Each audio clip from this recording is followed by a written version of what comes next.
যে তোমাদের বালুর জন্য রাস্তাঘাটের কি অবস্থা?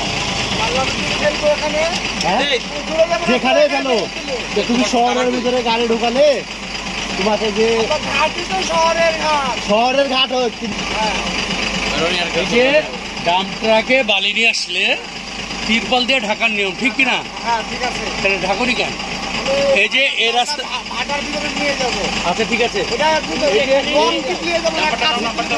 তুমি ভাটার মধ্যে নিয়ে যাও আর স্বর্গে নিয়ে যাও, ওইটা তো বিষয় না।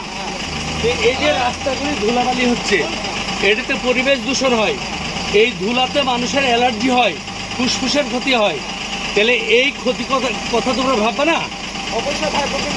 তোমার গাড়ি চালাচ্ছ, তুমি ভাড়া দিচ্ছ, তোমার ইনকাম হচ্ছে, বালিওয়ালা বালি বেচছে, তার ইনকাম হচ্ছে, কিন্তু সাধারণ জনগণের ক্ষতি করে না। আচ্ছা যাও।